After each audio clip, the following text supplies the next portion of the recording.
તર્ક મુજબ નીચે જણાવેલા સંબંધો કયા વિકલ્પ માટે યોગ્ય જે છે એ રહે છે? બરોબર, જો એક સંબંધ આપ્યો છે, હમણાં આપ્યો તો એ કઈક લખીને આપ્યો, અત્યારે એને સીધો ટૂંકમાં થોડોક પતાવી દીધો કે ભાઈ ચાલો આનો અને આ જે છે ને એ બે કઈક સંબંધ તમને આપેલા છે, એના પરથી આ જેવું અનુસરે છે એવું આમાંથી કોણ અનુસરે છે, બસ આટલી જે છે એ વસ્તુ આપણે અહીંયા વિચારવાની છે. ઓકે, તો આમાં કઈક સિસ્ટમ હશે કઈ, કાં તો કોઈના ગેપ સરખા મળી જતા હોય એવું પણ બની શકતું હોય, કાં તો આના 2 ગણા 3 ગણા કઈ સામેનું કઈ આવતું હોય, બરોબર, કાં તો આ લોકોના વર્ગમૂળ કરીને સરવાળો કરો છેલ્લું મળતું હોય, ઘણા બધા લોજિક નાના નાના રહેલા છે. પ્રેક્ટિસ ના અંતે આપણે અંદર લોજિકો જે છે વિકસે, બરોબર.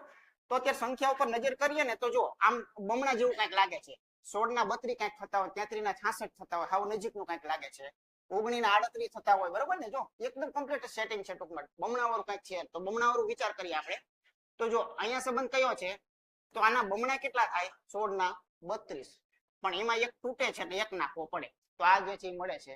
તો અહીંયા જરાક વિચારો, 33 દુને કેટલા થશે, 66, પણ 66 માં એક નાખો તો 67 જે છે તમે પહોંચી શકો. તો અહીંયા પણ એવું કંઈક ચાલી રહ્યું છે. અહીંયા જે છે 19 દુને 38 થાય, પણ એકડો તૂટે છે 39 કરવા માટે, એટલે ગુણ્યા 2 + 1 વાળી પેટર્ન અત્યારે ચાલી રહી છે. એનો મતલબ કંઈક આવો થયો, ગુણ્યા 2 + 1 ચાલી રહ્યું છે, એટલે બમણામાં એક નાખવાથી કોણ મળે, તો સીધી એક ઓલામાં જ ખ્યાલ આવી જાય, બરોબર. બહુ ટફ નો આપેલા હોય તો જો આ 21 દુને 42 દૂર પડે, બરોબર છે, 22 દુને 44 ને 45 થાય, શક્યતા પૂરેપૂરી રહેલી છે, 45 દુ 90, 90 ને 91 પણ થાય, બરોબર. તો યોગ્ય ઓપ્શન બી જે છે એ સાચો છે, બીજામાં ક્યાં આવો મેળ જે છે એ નહીં ખાતો હોય, કંઈક ને કંઈક ચૂકાતું હશે, બરોબર ને. ઓકે, તો આવી ઘણી બધી પેટર્નો જે છે એ તમને કોઈ પણ જગ્યાએ આવી શકે છે. એનો સંબંધ જે છે એ મહત્વનો છે કે આ જે આપણે ફાઇનલ જે આપણે સંબંધ નક્કી કરીએ છીએ ઉપર જેવો કંઈક મેચિંગ જે છે થઈ જવો જોઈએ. આવી રીતે બમણા +2 જે છે એ ધરાવે છે એવું નક્કી થઈ ગયું. ઓકે, આગળ જોઈએ. તો પેલા જોઈએ કે કથન અને નિષ્કર્ષ ની અંદર થી એને કથનો કયા આપ્યા છે, કથનો એટલે શું, પેલા આપણે એક વસ્તુ નક્કી આપણે મગજની અંદર હોવું જોઈએ, બરાબર. કથન એટલે એક પ્રકારનો ઈ અત્યારે સંબંધ જે છે એ આપી રહ્યા છે, એવું કહી શકાય કે બધી જ ઢીંગલીઓ રોબોટ છે, બરોબર છે. તો પેલા આને સોલ્વ કરવા માટે કરવાનું શું હોય, તો વેન ડાયાગ્રામ જે છે ને એનો થોડોક મતલબ જે છે એ તમારે જાણવો પડે. દાખલા તરીકે અત્યારે આખો ટોપિક હું નહીં ભણાવી શકું, પણ હું ચોક્કસ એટલું કહી શકીશ કે વઢવાણ તાલુકાની અંદર રહેલા જેટલા મકાનો છે ને, જેટલા ઘર છે ને, એ સુરેન્દ્રનગરમાં આવેલા છે. આ સનાતન વાક્ય થયું, સત્ય વાક્ય થયું. વઢવાણ તાલુકાની અંદર રહેલા તમામ જે મકાનો છે ને એ સુરેન્દ્રનગર જિલ્લામાં આવેલા છે.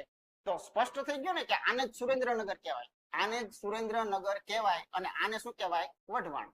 આ તો સમજી ગયા ને, બધે છે માટે એની અંદર સમાવેશ કરી શકાય. આ ક્લિયર વસ્તુ, આ કોન્સેપ્ટ મગજની અંદર રાખજો, બરાબર ને. વઢવાણની તમામ અંશો જે છે એ સુરેન્દ્રનગરમાં છે, તો આમ દર્શાવી શકાય. પછી આવું પણ કહી શકાય કે ભાઈ ચાલો બોટાદ જે છે એના અમુક મકાનો સુરેન્દ્રનગરમાં છે, તો સમજો આ માનો કે બોટાદ જે છે એને સમજવું પડે, આ બોટાદ છે તો અમુક અંશો જે છે એ રાખવાની વાત છે, તો અમુક શબ્દ દર્શાવવા માટે એને તમારે આવી રીતે તમારે સમજવું પડે, બરોબર ને. ખરેખર તો આ ટોપિક એક વખત આખો જો ભણી લીધો હોય ને ભાઈ, તો આ જિંદગીની અંદર બહુ ઉપયોગી છે, બરોબર. પણ મોસ્ટ ઓફ આવી જશે. ચાલો બધી જ ઢીંગલીઓ રોબોટ છે, તો એનો મતલબ એમ થયો કે માનો કે હું અહીંયા ઢીંગલી જે છે એ કહેવા માંગતો હોય, તો અહીંયા હું ઢીંગલી દોરીશ, બરોબર છે. દાખલા તરીકે આ ઢીંગલીઓ છે, બરોબર. એમાં બધી જ ઢીંગલીઓ જે છે, બધી જ એટલે ટોટલ આવી ગઈ, બરોબર. આ બધી જ ઢીંગલીઓ રોબોટ છે, તો એ રોબોટ ની અંદર ઢીંગલી હોવી જોઈએ, બસ આ ફાઇનલ થઈ ગયું. અહીંયા શું હોય, રોબોટ હોય. આ સમજાય છે કે સમજાતું ડાયાગ્રામ? આ જે વાક્ય છે એનું આ અર્થઘટન સમજાય છે. ઓકે, બીજું વિધાન જે છે આપણે વિચારીએ. અમુક રોબોટ રમકડા છે, જો બધાય નથી કીધા એટલે દોઢ ડાયું થઈને આમ કરે, આમ મોટા ચકડા ને એવું નહીં, અમુક જ શબ્દ આપ્યો છે. અમુક રોબોટ જે છે, તો રોબોટના કેટલાક અંશો તમારે તમારી રીતે લઈ લેવાના. ચાલો આટલા અંશો લઈ લો છો. અમુક રોબોટ જે છે ને એ રમકડા છે. હવે મગજ ખુલ્લું રાખજો. હવે અમુક શબ્દ જે છે ને એ કોઈ ગેરંટી નથી દર્શાવતો. જ્યારે કોઈ વ્યક્તિ અમુક બોલે ને ત્યારે દહીં દૂધમાં આવે, બરોબર, ધ્યાન રાખજો, બરોબર. અમુક એટલે ગેરંટી નથી, ગેરંટી નથી એટલે આ તો મેં મારી દ્રષ્ટિથી ને મારી બુદ્ધિ પ્રમાણે મેં આ ચકડું અહીંયા દોર્યું છે, સાંભળજો. પણ વિચારવા જેવું તરત મગજમાં લાઈટ થવી જોઈએ કે અમુક એટલે કેટલું, એમ થોડુંક હજુ આગળ જવા દઉં, થોડુંક હજુ આગળ જવા દઉં, કદાચ આ ઢીંગલીને સેટ ટચ કરાવીને પછી આમ વાળી દઉં તોય હાલે, તોય અમુક જ કહેવાય. ધ્યાન રાખજો, સમજાય ને તમે મારી વાત? તો એનો મતલબ એમ થયો કે અમુક એટલે મોટામાં મોટું શંકાસ્પદ વસ્તુ. અમુક આવે ને ત્યારે એ વિધાન કોઈ કાળે સત્ય પડે નહીં. અમુક જયારે બોલવામાં આવે ત્યારે એ વિધાનનો સંબંધ બીજા સાથે લગભગ કે બંધાય છે જ નહીં, બરોબર. અહીંયા અમુક શબ્દ આવી ગયો, મતલબ એમ થયું કે આ બે ને સંબંધ કેવો ન કેવો કોઈ નહીં કહી શકે, હાઈ પડશે નાઈ પડશે, બરોબર છે. એટલે અમુક જે છે એને આમાં લંબાવવું હોય તો લંબાવી શકાય છે, નો લંબાવવું હોય તો નો લંબાવી શકાય છે, બંને રીતે અત્યારે તમે રાખી શકો છો, બરોબર. અમુક રમકડા સાયકલ છે, અમુક રમકડા એટલે એનો મતલબ એવો થયો, પાછું જો જાણવા જેવું આવ્યું, અમુક રમકડા સાયકલ છે, બરોબર. આ માનો કે સાયકલ છે, આ તો મેં મારી રીતે અહીંયા સાયકલ દોર્યું, આ સાયકલ જે છે એને કદાચ હું આમાં ક્રોસ કરાવી નાખું તો મારો તો સિદ્ધાંત એક જ છે કે અમુક રમકડા જે છે એનો ભાગ સાયકલ ને ટચ થવો જોઈએ, બસ મારો સિદ્ધાંત આટલો છે, બરોબર ને. અમુક રમકડા સાયકલ છે તો આ રમકડાની અંદરથી કોઈ પણ ભાગ અહીંથી ટચ કરે, અહીંથી ટચ કરે, અહીંથી ટચ કરે, આ બેમાં ક્રોસિંગ કરીને ટચ કરે, પણ એક વસ્તુ ફાઇનલ છે કે એનો અમુક ભાગ જે છે ટચ થવો જોઈએ, બરોબર. તો આવી રીતે આપણે અત્યારે દર્શાવી દીધું. હવે એમાંથી નિષ્કર્ષ એટલે હવે એની અંદરથી સાચા તારણો જે છે એ કાઢવાના છે કે આમાંથી સાચું શું બની શકે એમ. અને નિષ્કર્ષ રહ્યો ને એ ગેરંટેડ હોય ને તો જ હા પાડી શકાય, એમાં શંકા ચાલતી નથી, બરોબર ને. શંકા ઉત્પન્ન થઈ એટલે તરત ના પાડવાનું કે અનુસરતું નથી, એટલે ગેરંટેડ વસ્તુને હા પાડવાની, શંકાશીલને ના પાડવાની. હવે જોજો, અમુક રમકડા ઢીંગલી છે, ધ્યાન રાખજો, અમુક રમકડા જે છે આ અમુક રમકડા એ ઢીંગલી છે. જો અત્યારે તમને દેખાય છે નથી, નથી ને, પણ જો હું આમ દોરું તો છે, બરોબર ને. એટલે આ નિષ્કર્ષ કેવો પ્રશ્ન છે એમને ઉભે ઉભું રહી ગયું ને, આ ખોટું છે, બરોબર ને. ગેરંટેડ નથી. જો તમે એમ કહો કે હા તો તરત હું આ દોરીને તમને ના પડાવી દઈશ, તમે આમ દોરી અને આ પાડવા જશો, માનો કે તમે આમ દોરી નાખ્યું, આમ દોરો તો એનું વિધાન તો સાચું જ છે, એના વિધાનમાં એટલું જ કીધું હતું કે રમકડા જે છે ને એ રમકડાનો અમુક ભાગ રોબોટ સાથે જોડાયેલો છે, તો એ તો હું આમ રાખું તો દોરી શકું, બરોબર. એટલે આમ દોરો તો ઢીંગલી છે, આમ દોરો તો નથી. સાચું શું કોઈ કીધું જ નથી, એટલે સાચું કઈ નહીં, આ વિધાન સાચું પડે નહીં, શંકાશીલ છે, ઓકે. એટલે આ નિષ્કર્ષ જે છે એ અનુસરતો નથી. આ વિધાન વિચારી, કોઈ સાયકલ રોબોટ નથી. આ જે સાયકલ જે છે એમાં કેમ કહે છે કે કોઈ સાયકલ જે છે એ રોબોટ નથી. તો અત્યારે તમે મગજ જ ન વાપરો તો તમને રોબોટ અહીંયા પડ્યો છે, સાયકલ અહીંયા પડી છે, તમે સીધા એમ જ કહેવાનો છે હા બરોબર, ક્યાં કોઈ બેને કોઈ સંબંધ તો છે જ નહીં. મેં તરત જ કીધું કે આ દોરતી વખતે તમારે એની બધી શક્યતા મગજમાં રાખવાની, બરોબર. આ સાયકલ તમે ક્યારે દોરી હતી? અમુક રમકડાના ભાગને સાયકલ દેખાડતી વખતે મેં દોરેલી હતી, બરોબર. અમુક રમકડાનો ભાગ છે એને સાયકલ બતાવવા માટે મેં દોરેલી હતી. કદાચ મેં અહીંયા કદાચ મેં દોરી હોત તો કોઈ ના ન પડત, મારું વિધાન તો સાચું જ હતું, બરોબર.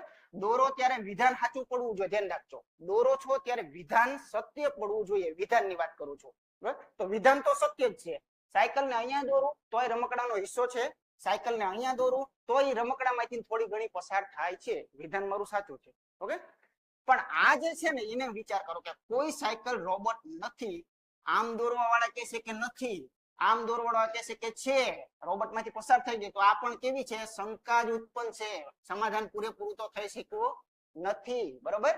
એટલે આની અંદર જોઈ શકો છો કે માત્ર એક નિષ્કર્ષ સાચો છે કે માત્ર બે સાચો છે કે એક અને બે એકેય અનુસરતા નથી કે પછી બંને સાચા જ છે, તો એકેય અનુસરતા નથી. આગળ જોઈએ. એટલે આ ખરેખર બહુ મજાનો ટોપિક છે, અસમાનતા. હવે જો એની અંદર શું હોય, મેં અહીંયા તમને બે ડાયાગ્રામ દીધા છે, આમાં એક થી શરૂઆત થાય, નાનો કોન્સેપ્ટ હોય ત્યારે એક હોય, પછી મેં તમને બે વાળા બતાવ્યા છે, તો કયું નીચેનામાંથી સત્ય છે? હવે આ આપણો ડિસિઝન એટલું લેવાનું છે કે આ જી સી કરતા શું મોટો થતો હશે, અથવા તો ડી જે છે એ એફ કરતા નાનો થતો હશે, એ જે છે ઈ કરતા નાનો થતો હશે, બી જે છે એ જી કરતા મોટો થતો હશે. ટૂંકમાં કહીએ તો નાના મોટા જે છે ને એની ઓળખ આપણે કાઢવાની છે, બરાબર. ચાલો જોઈએ. આપણે સૌથી પહેલા આ બંને જે છે એનો મતલબ સમજવો હોય તો જો પહેલા વિધાનમાં સી આવે છે અને બીજામાં પણ શું છે? સી છે, તો બંને સી જે છે એ તો એક જ હોય, બે સી તો અલગ હશે નહીં, બરોબર ને. તો પેલા જોડાણ કરવા, ઓકે. ચાલો માનો કે આ સી જે છે એ અહીંયા આવી ગયો છે, તો હવે તેને જો સી મોટો રહેવો જોઈએ, સી જે છે એ મોટો રહેવો જોઈએ, એટલે મારે ઈ ને ક્યાં દોરવાનો? અહીંયા દોરવાનો ને, બરોબર ને. આને હું ભેગું કરવા જઈ રહ્યો છું, બરોબર. ચાલો ઈ છે એ મોટો છે એફ કરતા, આ ઈ જે છે એ એફ કરતા મોટો રહેવો જોઈએ, તો એફ કરતા મોટો છે. અને એફ અને જી બંને સમાન છે, બરોબર. એફ અને જી જે છે એ કેવા છે? બંને સમાન છે, ઓકે. તો ચાલો આપણે આવું પણ કહી શકીએ કે એફ અને જી જે છે એ બે સમાન છે. હવે આ ભૂલી જાઓ, આની કોઈ જરૂરિયાત નથી, અહીં લખાઈ ગયું છે. હવે તમે વિચાર કરજો, આ બે સંકેત આવે છે આની અંદર. આ એક નંબરનો સંકેત, બરોબર, આ ધ્યાન રાખજો, કોણી છે, ઓકે. આનો મતલબ શું થાય હું તમને કહું કે દાખલા તરીકે માનો કે આ રામ છે અને આ શ્યામ છે. તો આનો મતલબ આપણને ગણિતમાં બધાને ખબર હોવી જોઈએ. આને કહેવાય કોણી, બરોબર ને? કોણીનો કોન્સેપ્ટ મગજમાં રાખજો. કોણી હંમેશા નાનો હોય ખાય, મોટો હોય કોણી મારે, બરોબર ને? આપણે સામાન્ય ઓલામાં સામાન્ય નોલેજમાં યાદ રાખીએ તો મોટો હોય કોણી મારે, નાનો હોય ને કોણી ખાવી પડે, બરોબર ને? આવો કોઈ કોન્સેપ્ટ છે. એટલે નાના મોટાનો તો ક્લિયર થઈ ગયો. આમાં કોઈ પણ જગ્યાએ આ પાંખ્યું ગમે એમ આપ્યું હોય તો આ પાંખ્યમાં હવે ક્યાંય ભૂલ ન પડવી જોઈએ. આનો મતલબ હવે ફાઇનલ થઈ જવું જોઈએ. બી કોણી ખાય જ છે, બી નાનો જ છે ને એ કેવો છે? મોટો છે. એટલે કોણ નાનું કોણ મોટું એ પેલા ક્લિયર આમાં થઈ જવું જોઈએ. તો કે એ તો હાલો થઈ ગયું, એમાં તો બહુ અઘરું કામ છે નહીં. ઓકે, ચાલો નાના મોટાનો કોન્સેપ્ટ ક્લિયર થઈ ગયો છે. આને તમે જાણો છો, આમાં મારે કઈ કહેવાનું ન આવે. એ પોતે જ બી છે અને બી પોતે જ એ છે, બરોબર? એ છે એ બી છે એ. ઓકે, તો નાના મોટા અને એક આ કોન્સેપ્ટ છે. લો, આ એક કોન્સેપ્ટ છે એને મગજમાં રાખીએ. આ કોન્સેપ્ટ એટલે શું? બંનેનું કોમ્બિનેશન. ઇક્વલ ટુ પણ લઈ લીધું અને નાનું મોટું પણ લઈ લીધું, બરોબર? આને વાંચતા આપણે એકવાર શીખી લઈએ. તો કોણી તો છે જ તે. એનો મતલબ તો એવો થયો કે એ જે છે એ બી કરતા તો કમસે કમ મોટો છે, બરોબર? પણ પછી એને એવું કીધું કે કદાચ મોટો ન હોય તો, જો મોટો કદાચ નહીં હોય ને તો એક્ઝેક્ટ સમાન હશે. કેવો હશે? એક્ઝેક્ટ સરખો. એટલે આને ઇક્વલ ટુ કહેવાય, બરોબર? એટલે આને એમ કહેવાય કે કાં તો મોટો છે ને કાં સમાન છે, બરોબર? કાં મોટો છે ને કાં સમાન છે, પણ નાનો નથી ની ગેરંટી. ઓકે, તો આને પણ એક જરાક સમજતા આપણે શીખી જવું જોઈએ. ઓકે, ચાલો હવે આપણે ક્લિયર બધી વસ્તુ થઈ ગઈ. મિત્રો અહીંયા જોજો ખાસ કે પેલું જરાક ચેક કરીએ આપણે કે જી જે છે એ શું સી કરતા મોટો તમને લાગે છે? બરોબર, જી જે છે એ સી કરતા મોટો તમને લાગે છે? તો જો અહીંયા જી જે છે અહીંયા જોઈએ આપણે તો એ સી કરતા મોટો છે. તો જુઓ, ધ્યાન રાખજો, અત્યારે જ કોણી ખાઈ નાખી, પહેલી જ કોણી અહીંયા ખાધી, પહેલી જ કોણી ખાઈ નાખી, જુઓ, બરોબર? તો પછી તો એ કોઈ શક્યતા છે નહીં. એટલે અહીંથી જ ખબર પડી જાય આ વિધાન તો કેવું છે? ખોટું છે. પહેલા જ ઓલી ખબર પડી જાય. હંમેશા કોઈ સત્ય આમાં ક્યારે પડે?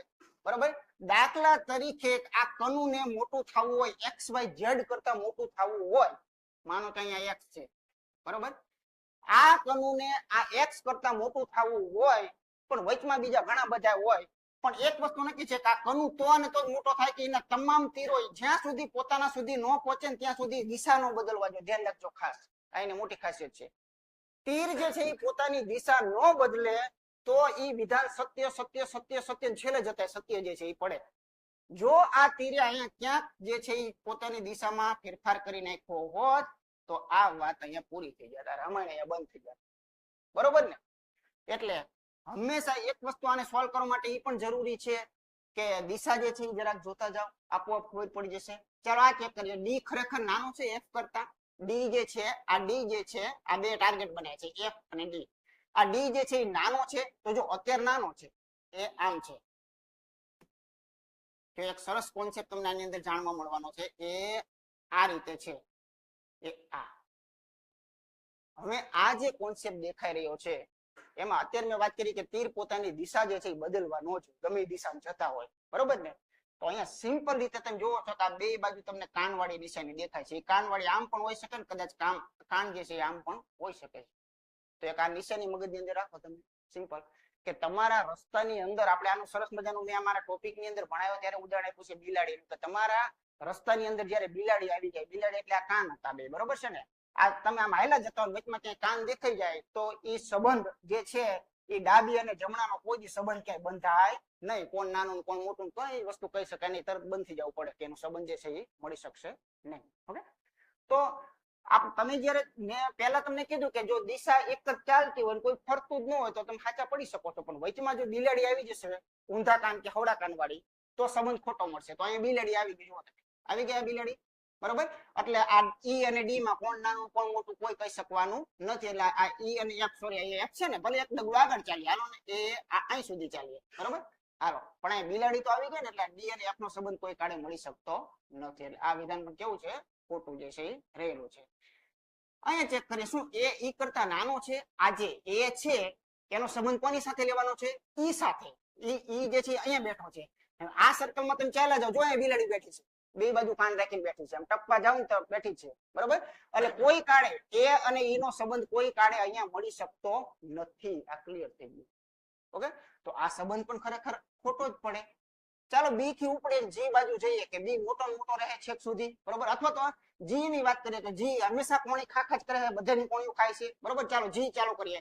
ચાલો જી અને એફ આ બે તો એક જ છે એટલે જી જે અહીંયા જી કો કે અહીંયા જી કો જી નું અહીંથી શરૂઆત કરું અહીંથી ને જી છે એ માની લો બરોબર ને આ તો એક જ છે ને બરોબર ચાલો અહીંથી ચાલો જો જી એ કોણી ખાધી પાછી કોણી ખાધી હવે ક્યાં જવાનું છે કોના જોડે બી સુધી એટલે જો અહીંયા કોણી ખાય છે પછી સી આવે છે સી પોતે કોણી ખાય છે બરોબર ને તો બી એ પહોંચી ગયા તો બી જે છે એ મોટો છે સાચી વાત છે આવી રીતે છે જો આ બી છે એ મોટો છે કોના કરતા સી કરતા સી જે છે એ મોટો છે કોના કરતા ઈ કરતા ઈ જે છે એ માનો કે મોટો છે કોના કરતા જી કરતા તો આ બે સંબંધમાં જુઓ તમે વચમાં કોઈ જગ્યાએ ક્યાંય ઊંધાહુરું થયું જ નથી હંમેશા મોટો મોટો મોટો છે પછી મોટો જ રહ્યો છે તો એનો મતલબ એમ કે આ બી જે છે એ ખરેખર જી કરતા મોટો રહેલો છે ઓકે રેડી તો કેમ સોલ્વ થાય છે તો કે તમે જે બે પાત્ર વચ્ચેનો સંબંધ ઈચ્છો છો એના વચમાં તમારી પાસે ત્રણ પ્રકારની નિશાનીઓ આવી શકે છે એક નાની આવે છે એક મોટી આવી શકે છે એક કાનવાળી આવી શકે છે એક ઇક્વલ ટુ આવી શકે છે બરાબર તમે કોઈ પણ રસ્તો શોધવા માટે પહોંચતા હોય ત્યારે વચમાં જો બિલાડી આવી જાય તો એનો સંબંધમાં હંમેશા ના પડશે એનો સંબંધ કોઈ નક્કી કરી શકતા નથી તમે કે હું નાના મોટા કોણ કોઈ કહી શકતા નથી બિલાડીથી એક ના પાડી શકો છો તમે રેડી બસ બાકી તો મેં કીધું બાકી તો બિલાડી સિવાય તો કોઈ કોન્સેપ્ટ છે જ નહીં તીર એક જ બાજુ જતા હોય બધા ત્યાં સુધી તમે ખાચા પડશો તીર જ્યારે મોઢા ફેરવશે ત્યારે તમે ખોટા પડશો ઓકે ચાલો તો આપણે એક મજાનો મુદ્દો છે આગળ જોઈએ માહિતીની પર્યાપ્તતા બરાબર મોસ્ટ ટાઈમ ટોપિક છે આની અંદરથી આ એવો ટોપિક છે કે માહિતીના અર્થઘટન જેવો જે માહિતીનું અર્થઘટન છે ને એ લગભગ 25% ગણિતને સાચવીને બેઠું છે બરાબર કેમ કે ટકાવારી છે ગુણોત્તર છે સરેરાશ છે એ બધી માહિતીની અર્થઘટન જે ડીઆઈ ના દાખલાઓ છે એની અંદર રહેલું છે એવો ને એવો રીઝનિંગ નો આ ટોપિક બીજો છે એક માહિતીની પર્યાપ્તતા આ પણ ગણિતના 25% ટોપિકો જે છે અને રીઝનિંગના 25% ટોપિકોને સાચવીને બેઠેલો છે બરોબર હવે આ કોન્સેપ્ટને પેલા સમજો કે પર્યાપ્તતા એટલે જરૂરિયાત બરોબર પર્યાપ્તતા એટલે શું થાય જરૂરિયાત તો પેલા તો કોન્સેપ્ટ ને સમજો એની અંદર જે છે ને એ બધું તો એકદમ ઈઝી છે એની અંદરની કોઈ મટીરિયલ અઘરું નથી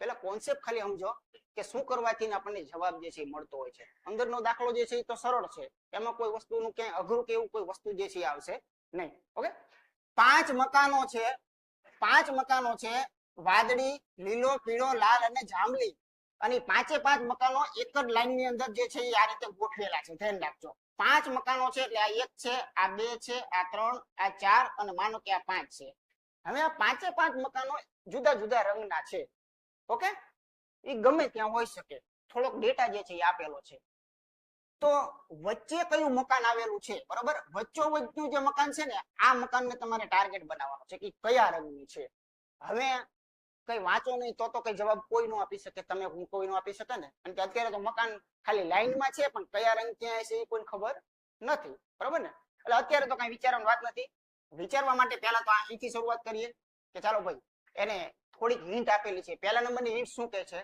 લીલો પીળો રંગ જે છે ને એ બંને છેડા ઉપર છે લીલો પીળો બંને છેડા પર છે તો લીલો અહીંયા પણ હોઈ શકે અને પીળો જે છે અહીંયા પણ હોઈ શકે આ એક વિધાનથી આટલું એક ક્લિયર થઈ ગયું સાંભળજો પાછો પ્રશ્ન પૂછવા જાઓ કે ભાઈ તે મને શું પૂછ્યું છું તો એ કહે છે કે ભાઈ વચ્ચે કયું મકાન છે બોલો હાલો પીળો અહીંયા છે લીલો અહીંયા છે વચ્ચે કયું મકાન છે હજુ તો 3 નો બાકી છે ને આ 3 માં ગમે હરફર કરી શકે એટલે હજુ પણ વચ્ચેનું મકાન કોઈ કયું છે એ નક્કી થતું નથી એટલે એકલું જે છે એ એક વિધાનથી જવાબ આપી શકાય એવું મને તો આમાં ક્યાંય લાગતું નથી કે વિધાન 1 થી જવાબ જે છે એ મળી જાય વિધાન 2 ને બોલાવો 2 ને પૂછો આ વિધાન નંબર 1 નો ડેટાથી આટલું તમે કરી શકો છો આ વિધાન નંબર 2 છે એના ડેટાથી તમે કેટલું કરી શકો છો એ પહેલા નક્કી કરો બરોબર છે તો જોઈએ આપણે તો માનો કે આ 2 મકાન આ 3 મકાન આ 4 મકાન 1 2 3 4 ને આ 5 મકાન બરોબર છે બીજા નંબરે શું કીધું જાંબલી અને વાદળી ઘર ક્રમશઃ નો મતલબ શું થાય પહેલા એ સમજો ક્રમશઃ જ્યારે કહે ને ત્યારે એનો મતલબ એમ કે પહેલા ક્રમને પહેલું ટચ થાય બીજા ક્રમને બીજું ટચ થાય એટલા માટે એને ગુજરાતી વ્યાકરણને ભાષાનો ઉપયોગ કરેલો છે અહીંયા બરોબર ઓછું લખવું પડે એના માટે તો જાંબલી જે છે એને ક્રમશ લીલા સાથે સંબંધ છે વાદળી જે છે એને ક્રમશ પીળા સાથે અને સંબંધ કયો છે તો કે તરત નજીકમાં છે એનો મતલબ એમ કે જાંબલી અને લીલો આમ છે ટૂંકમાં એ જાંબલી અને લીલો જે છે એ નજીકમાં છે પણ એ તો આમે નજીકમાં હોય અને આમ પણ હોય ને લીજા આમ પણ હોય ને આને નજીકમાં જ કહેવાય પેલા ને નજીકમાં કહેવાય આને નજીકમાં કહેવાય બરોબર વાદળી સાથે પીળો નજીકમાં છે બરોબર તો એનો મતલબ એમ કે ભાઈ પીળો બરોબર વાદળી અને પીળો જ કીધું છે ને હા વાદળી અને પીળો તો વા અને પી અથવા તો પી અને વા, બરોબર છે. એ તો ગમે એ ક્રમ હોય. હવે તમે વિચાર કરો, હાલો બીજા નંબરમાં આટલું જ કહે છે કે આ લોકોની જોડી નજીકમાં છે અને આ લોકોની જોડી નજીકમાં છે, બરોબર છે ને. હવે આમાં ડખો કયો થયો? ડખો આ થયો કે જો આ બંનેને માનો કે આ પહેલા 2 નંબર આપી દો એટલે 2 ખાના પૂરી ગયા, આ બંનેને અહીંયા આપી દો એટલે 2 ખાના પૂરી ગયા. તો એમાં થાય કેમ કે અહીંયા 5 જગ્યાઓ છે. આ લોકો ચાલો પેલું ખાનું છોડી દીધું, સમજીને પેલું ખાનું છોડી દીધું, પછી આ લોકો ચારે વાંહે બેવા માંડે છે. તો અહીંયા કણે આડું ક્રમમાં કોઈ પણ આવી શકે છે, બરોબર. એટલે ક્રમ શંકાસ્પદ છે. આ 1 અને 2 બબે શક્યતા નીકળી છે. એટલે જો એક શક્યતા હોય તો અહીંયા આપણું કામ જે છે ગાડી દોડી જાય, બરોબર. તો માત્ર બીજું વિધાન જે છે એ વાપરવાથી પણ તમે સચોટ જવાબ જે છે એ આપી શકતા નથી, કેમ કે કયા ક્રમમાં ક્યાં હશે એ કઈ કહી શકાતું નથી. પણ જો બંનેને કદાચ ભેગા કરીએ તો આપણને ગેરંટી મળી ગઈ કે પહેલા જ વિધાનમાં એને કીધેલું હતું કે આ છેડા તો બુકિંગ છે, પીળો અને લીલાના છેડા બુકિંગ છે. તો જે આ શંકા હતી ને દૂર થઈ ગઈ. હવે આ શંકા દૂર થઈ ગઈ, આ પસંદ થાય. જાંબલી ક્યાં હોય? અહીંયા હોય, બરોબર. પીળો છેડે છે એટલે આ પસંદ થાય, બરોબર. તો વાદળી ક્યાં હોય? અહીંયા હોય. એટલે હવે વચમાં કોણ આવશે? એ ફાઇનલ થઈ ગયું, લાલ જે છે એ આવી શકે છે. બંને જો વાપરો તો આ લોકો કહે છે કે અમારું તો પાકું જ છે, છેડા ઉપર છે, તમે તમ બેસી જાઓ. જે નિયમ છે બીજો નિયમ, બીજા નિયમ પ્રમાણે બેસી જાઓ. એટલે વચમાં કોણ હોય? બાકીનો કોણ છે? લાલ છે ને, બસ. તો લાલ રંગ છે વચ્ચે છે. આ તો માયગો નથી પણ મળી ગયો. તો બંને વિધાન સાથે પર્યાપ્ત છે. બેને ભેગા રાખો તો જવાબ મળે. બંને વિધાન અપર્યાપ્ત વાળવામાં નહીં આવે. ઓકે, ચાલો રિવિઝન કરીએ થોડુંક આપણે. તો જો 5 વ્યક્તિઓ PQRST માંથી સૌથી ઓછો વજન કોનો છે, બરોબર. તમારે આ હમણાં જે ટોપિક પૂરો કર્યો ને એ પણ એક લાઈન ગોઠવણીનો હતો. રીઝનિંગમાં આવે છે સ્પેશિયલ ટોપિક લાઈન ગોઠવણી, બરોબર. અને આ જે છે ને 5 વિદ્યાર્થીઓ જે છે PQRS, એમાં સૌથી વધુ વજન કોનો છે? આ તુલનાત્મક ક્રમ છે. આના કરતા નાનો, નાના કરતા મોટો, બરોબર. ઈ ટોપિક બેઠો છે. ચાલો તો વિધાન નંબર 1 થી આપણે શું થાય જોઈએ. Q નું વજન P અને S થી ઓછું છે. જો આ વિધાન નંબર 1 ની દ્વારા શું થાય તો જો Q જે છે એની વાત કરે છે કે આ Q કેવો છે? તો PS થી નાનો. PS થી નાનો પણ PS તો એ તો ગમે ક્રમમાં રાખો, પણ આ ગેરંટી છે, આટલી ગેરંટી છે. જો P અને S કરતા નાનો, બરોબર. એમાં P ઉપર હોય ને S એના નીચે હોય એવું બનશે, S ઉપર હોય ને P થોડોક એના નીચે હોય એવું બનશે. પણ એક તો ગેરંટી છે આ બંને કરતા તો Q નાનો છે, એટલે આમ દોરી શકાય આપણે. ઓકે, આગળ જોઈએ. S નું વજન T કરતા વધારે છે. S નું વજન જે છે ને ભાઈ એ T કરતા કેવું છે? વધારે છે. હવે S નું વજન T કરતા વધુ હોય તો T અહીંયા બેસે તોય S મોટો જ દેખાય. કદાચ T અહીંયા બેસે તોય S તો મોટો જ ગણાય. એટલે T ને બેસવા માટે 2 ચાન્સ છે. T અહીંયા બેસી શકે, T અહીંયા પણ બેસી શકે. ઓકે, તમારો ટાર્ગેટ નહીં ભૂલતા, ટાર્ગેટ ને મગજની અંદર રાખજો. તમારો ટાર્ગેટ એ છે કે સૌથી ઓછો વજન કોનો છે. તો જો વિધાન નંબર 1 માં શંકા ઉત્પન્ન છે કે નહીં? T ઊભો છે, T પોતે બેસો નથી. T અહીંયા બેસશે અથવા તો ઉપર બેસશે. નીચે બેસે તો T નાનો થયો, ઉપર બેસે તો Q નાનો થયો. એટલે માત્ર 1 થી ને અત્યારે કાંઈ થતું એવું મને લાગતું નથી. વિધાન નંબર 1 થી આપણે સૌથી નાનું કોણ છે એ કહી શકતા નથી. ઓકે, ચાલો વિધાન નંબર 2 ને યાદ કરીએ. R નું વજન, આ વિધાન નંબર 2 છે એમાંથી ડેટા કેવું બની શકે, કેટલું આપેલું છે પેલા એ જોઈએ. જો R નું વજન Q કરતા વધારે રાખજો. R નું વજન એમ કે છે આ R છે ને એનું વજન તમે Q થી તો વધુ જ રાખજો એમ, બરાબર. મોટા હોય એનું ઉપર દર્શાવજો, નાના હોય નીચે દર્શાવજો. R નું વજન Q કરતા વધુ છે પણ T જેટલું તો નથી જ તે. એટલે કોની વાત કરે છે? R ની. R Q કરતા મોટો પણ T કરતા નાનો, T કરતા નાનો. રેડી? તો માત્ર 2 નંબરના વિધાનનો ઉપયોગ કરીએ તો 2 માણા ખૂટે. એ 2 માણા ક્યાં બેઠા છે કોને ખબર? ન ખબર પડે ને. એટલે માત્ર 2 થી આપણે જવાબ આપી શકતા નથી. મેં કીધું ને કે 2 વાંચો ત્યારે 1 ને ભૂલી જવાનું. હો, તો માત્ર 2 થી જવાબ નથી મળતો. પરંતુ હવે વિચાર કરો કે આખી આખી હળંગ રકમ હતી, અહીંથી ઉપડ્યા અને આ રકમ અહીંયા પૂરી થઈ આખી આખી. તો હવે તમારી પાસે આ છે. તો હવે તમને વિચાર કરો તો તરત ખબર જ છે. અહીંયા તમે જોઈ જ શકો છો સિમ્પલ રીતે કે T જે છે એના કરતા R નાનો છે, R જે છે એના કરતા Q નાનો છે, બરોબર. એટલે T જે છે એનું સ્થાન હંમેશા ક્યાં હશે? અહીંથી ખબર પડી Q કરતા મોટો છે. જુઓ તમે, Q કરતા મોટો T છે એટલે T અહીંથી ગયો. આ શક્યતા હવે કઈ મારે ક્યાં દેખાડવાની નથી. આની કરતા મોટો એટલે આમ થાય, જો ફાઇનલ ગોઠવણી આની આમ થાય, આ પીએસ તો રહેશે જ તે, બરોબર. આ ટી અહીંયા વચમાં કરી ગયો એટલે આ વચ્ચે ટી ગયો એટલે આખું ઝુમખું એનું પોતાનું લઈને આવશે, બરોબર, અહીં સુધીનું લઈને આવશે. આવી રીતે બધા વ્યક્તિ આવી ગયા. ચાલો હવે કહી દો સૌથી ઓછો વજન કોનો છે? તો સૌથી ઓછો વજન કોનો છે? હવે તમે નિસંકોચ 100% ગેરંટી સાથે તમે કહી શકો છો કે ક્યુ છે. પણ સેમ આ દાખલાની અંદર એમ પૂછી નાખે કે સૌથી વધુ વજન કોનો છે, તો ધ્યાન રાખજો બંને વાપરવા છતાં પણ માહિતી પૂરેપૂરી મળેલી નથી, અપર્યાપ્ત છે. ઓકે, સમજ થઈ ગઈ? તમે તો જ કહી શકો જ્યારે ગેરંટેડ વસ્તુ હોય, કોઈ શંકાશીલ ન હોય. બંને વિધાન પૂરા થઈ ગયા પણ હજુ આ શંકાનું સમાધાન ન થયું, ક્યાંમાંથી પી ઉપર હતો કે એસ હતો, આ સમાધાન થયું નથી, ઊભું છે. ઓકે, ચાલો તો બંને વિધાન સાથે પર્યાપ્ત છે. નાનો કહેવા માટે પર્યાપ્ત છે, કદાચ કોઈ મોટો પૂછી નાખે તો આ છેલ્લો જવાબ છે ટીક કરી નાખવાનો રહેશે. ઓકે, એટલે સાથે સાથે આ બધી વસ્તુઓ તમારે ભણતી રહેવાની. આગળ જોઈએ. પછી એક ટોપિક છે સંખ્યા અને પ્રતીક, જેની અંદર તમને સંખ્યાઓ દેખાતી હોય, ક્યાંક ચિહ્નો દેખાતા હોય. આ બધા ટોપિક ખૂબ મજાના હોય છે. આની અંદર કોઈ લાંબુ કઈ યાદ રાખવાનું સૂત્રો ને આવું કઈ નહીં હોતું. રીઝનિંગ એટલા માટે હળવું છે. ખાલી વાંચો એવી કેટલી સંખ્યા છે તમને આમાં જુઓ તમે, સંખ્યાઓ પણ આપેલી છે, ચિહ્નો પણ આપેલા છે, બરોબર. ચિહ્ન કહો કે પ્રતીક કહો કે સંકેત કહો, જે કહો તે, એના 3 નામ છે. જે કહો તે 2 પ્રકારની વેરાયટીઓ છે. એક વેરાયટીનું નામ છે સંખ્યા અને બીજી વેરાયટીનું નામ છે કોઈ ચિહ્નો. ઓકે, એવી કેટલી સંખ્યા છે? આમાંથી સંખ્યા તમારી પાસે માંગેલી છે, પણ એ કઈ શરતમાં? તો કે જુઓ, જેની તરત પહેલા ચિહ્ન આવવું જોઈએ. તરત પહેલા ચિહ્ન એટલે પહેલા તો ટાર્ગેટ બનાવો કે કેવા શું માંગે છે કે માનો કે આ બગડો છે, તો આ બગડાનું ક્યારે લઈ શકું? તો કે બગડાની પહેલા તરત ધ્યાન રાખજો, તરત પહેલા ચિહ્ન હોય ને તો આ બગડાને પસંદ કરવાનો. આનો મતલબ આ થયો, તરત પહેલા જે છે એ ચિહ્ન આવી જવું જોઈએ. તો કે હા, આવું થાય. અને તરત પછી સંખ્યા આવી જોઈએ, એટલે એક્સ વાય ઝેડ. તરત પછી શું આવવું જોઈએ? સંખ્યા. આ ઝુમખું તમારે પસંદ કરવાનું, બરાબર. આવા પ્રકારનું કરવાનું કે એવી સંખ્યા તમારે પસંદ કરવાની, આગળ ચિહ્ન પાછળ સંખ્યા, આગળ ચિહ્ન પાછળ સંખ્યા, આગળ ચિહ્ન પાછળ સંખ્યા, બરાબર. એટલે અહીંથી ઉપાડું છું, આમાં કે છે જ નહીં. આગળ ચિહ્ન પાછળ સંખ્યા નહીં થાય. ઓકે, આગળ ચિહ્ન પાછળ સંખ્યા આવી જશે તો આ સિલેક્શનમાં આવશે. આ છે એ સિલેક્શનમાં આવશે. આગળ ચિહ્ન અને પાછળ સંખ્યા. ઓકે, એટલે સંખ્યા પર જ અખતરો કરવાનો. સંખ્યાના આગળ ચિહ્ન હોય જ નહીં, જોવાનું રહેતું જ નથી, બરાબર. સંખ્યા જોઈ લો, આગળ ચિહ્ન પાછળ સંખ્યા, આગળ ચિહ્ન પાછળ સંખ્યા છે, બરાબર ને ભાઈ? આગળ ચિહ્ન અને પાછળ સંખ્યા છે, આ પણ લઈ શકાય છે. આગળ ચિહ્ન પાછળ ચિહ્ન આવી ગયું, આગળ ચિહ્ન પાછળ ચિહ્ન આવી ગયું, પૂરું. તો આવી 2 સંખ્યાઓ જે છે મળી.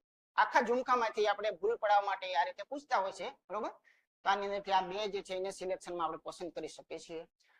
હવે આની ગમે એ વેરાયટી પૂછે, આપણને શું ફેર પડે? આગળ ચિહ્ન અને પાછળ ચિહ્ન એવું પૂછે તો પણ આપણે દ્રષ્ટિકોણ ફેરવી નાખવાનો. બંને બાજુ ચિહ્ન હોય, વચમાં સંખ્યા હોય, એની જોડીઓ પસંદ કરવા માંડો. આગળ સંખ્યા અને પાછળ સંખ્યા હોય એવા કેટલા ચિહ્નો છે, તો તમે અમે એના ઉપર નજર કરવાની કે એવા કયા ચિહ્ન છે આગળ પાછળ જે છે એ સંખ્યાઓની વચમાં બેઠેલા છે, બરાબર. એટલે જેવું પૂછે એવું આપણે પછી વળી જવાનું. એની ઘણી બધી રીતે પૂછવાની મેથડને આપણે ક્યાંય રોકી નથી શકતા ભાઈ. ચાલો, અહીંયા આવે છે સમૂહ સંબંધ. એટલે કોઈ સમૂહ આપવામાં આવે જેની અંદર 3 ના તમને કોઈ પણ પાત્ર હશે, આ દુનિયાની અંદર વપરાતી કોઈ પાત્ર હશે, વસ્તુઓ છે, કોઈ પણ હશે આ દુનિયાની અંદર જેટલી પણ છે ને, સજીવ અને નિર્જીવ, સજીવ અને નિર્જીવની કોઈ પણ કોમ્બો અહીંયા 3 નો આપે તમને, બરોબર. અને એ 3 ના કોમ્બા પરથી 4 માંથી કયું યોગ્ય રચના સાચી એ તમારે અહીંયા દર્શાવવાનું છે. હમણાં એનું એક મિની સેમ્પલ તમને આપ્યું હતું ભાઈ, કે વઢવાણ તાલુકો જે છે ને એ સુરેન્દ્રનગરમાં છે. વઢવાણ તાલુકો જે છે, વઢવાણ તાલુકો એ સુરેન્દ્રનગરમાં સંપૂર્ણ છે. શું છે? સંપૂર્ણ છે. તો એને આમ વિના સંકોચે દોરાય. જો આમ દોરો તો ખોટું. આ સુરેન્દ્રનગર, આ વઢવાણ, આ હળાહળ ખોટું થયું ને, બરોબર ને. કોઈ તત્વનો સંપૂર્ણ ભાગ જે છે એ અન્યમાં આવી જતો હોય તો એને એમ દોરાય. જો ગુજરાત અને ભારત દાખલા તરીકે સમૂહ એટલે હું તમને બતાવી દઉં, એક નાનું સેમ્પલ આપું એટલે તમને તરત જ ખ્યાલ આવશે. જો આ રીતે કરો, જો તમને આ રીતે આપેલું છે ભાઈ વઢવાણ, બરોબર છે, પછી તમને આપેલું છે ગુજરાત આપેલું છે, પછી તમને આપેલું છે ભારત આપેલું છે. તો આની આકૃતિ પહેલા મગજની અંદર આ 3 સમૂહ છે. આ 3 સમૂહ જે છે એનો યોગ્ય વેન ડાયાગ્રામ કયો કેવો આપણે, તો આ નક્કી કરવા માટે જરાક મગજને વિચાર કરો. મગજ તમને કહે છે જો વઢવાણ છે આખે આખું ગુજરાતમાં છે, એટલે વઢવાણને આવી રીતે અંદર લઈ શકાય, બરોબર. આ જે વઢવાણ જે છે એના તમામ અંશો જે છે એ કોઈ પણ ગુજરાતમાંથી બાકી તો રહેતા નથી. તો ગુજરાત અહીંયા તમે બતાવી શકો, ગુજરાત તો અહીંયા બતાવી શકો, બરોબર. પછી ગુજરાત છે એ સંપૂર્ણ ભારતમાં છે, તમને ખ્યાલ છે સંપૂર્ણ જે છે એ ભારતની અંદર જ આવે છે, તો એની આકૃતિ આવી રીતે બતાવી શકાય. પરંતુ જ્યાં બંનેનું થોડું થોડું કોમ્બિનેશન આવતું હોય, થોડું થોડું, તો એને આવી રીતે ક્રોસિંગ ની અંદર આપણે બતાવવું પડે. પછી બિલકુલ સંબંધ ન બનતો હોય, દાખલા તરીકે હું ભારતની હું અહીંથી કાઢી નાખું છું, બરોબર. ભારતને હું કાઢી નાખું છું, અહીંયા હું કોઈ પણ નામ લઈ લઉં છું, દાખલા તરીકે આ કેનેડા લઈ લઉં છું, બરોબર છે. તો હવે તમારે આ કેનેડાને અહીંયા બતાવવું પડે, કોઈ વાતનું એક વાર આ રીતે બતાવવું પડે, સમજી સમજણ પડી કે ક્યારેક અલગ કરવી, ક્યારે અલગ કરવી, સમજો ને. આ બંને જે છે એ યોગ્ય છે, પણ બીજો ઓલો દેશ જ આખો અલગ છે, તો એને આપણે સાઈડમાં લઈ લેવો પડે.